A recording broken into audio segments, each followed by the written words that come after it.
What you saw are protests against lockdowns. They began last week. People hit the streets violating lockdowns in their respective countries. More than 3 billion people are staying at home, half the world's population. This may or may not work, but it seems like the best option right now. Governments have only one reliable tool to fight this: a lockdown. So why are people protesting? Is this defiance for the right to get infected? Believe it or not, some protesters have cited this. My body, my choice, that's what they say. Some others are just cynical. They do not see the threat that is staring them in the face, even after more than 170,000 deaths. They're not taking this seriously. And still others just want to go back to work. They're afraid of losing their jobs.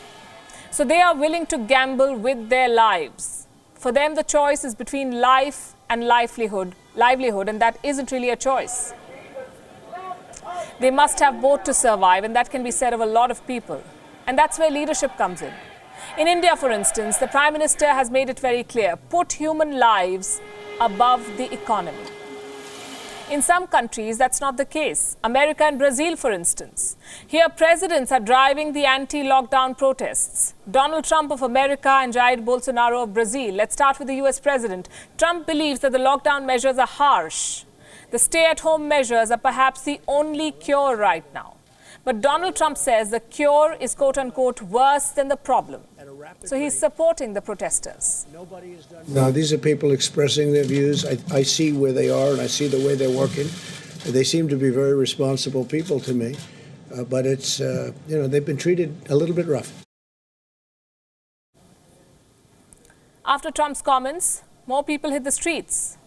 There were protests in more than a dozen states. The protesters quote Trump: "The cure cannot be worse than the disease," they say. They fear running out of cash.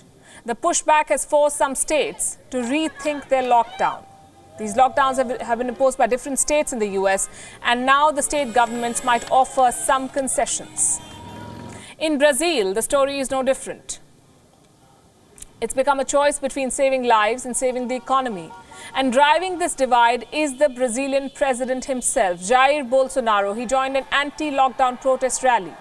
There were no face masks, there were no gloves, and President Bolsonaro repeatedly coughed into a crowd of protesters.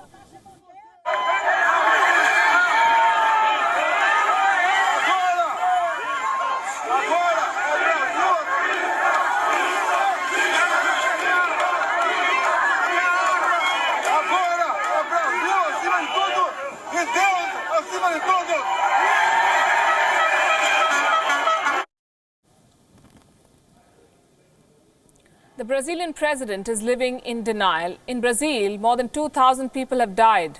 But President Bolsonaro is putting the economy first. The crowd there practically endorsed dictatorship. It called for military intervention. The people there demanded the closure of the Supreme Court and the Congress. While Bolsonaro said nothing about these demands, he did tell the crowd that he is with them.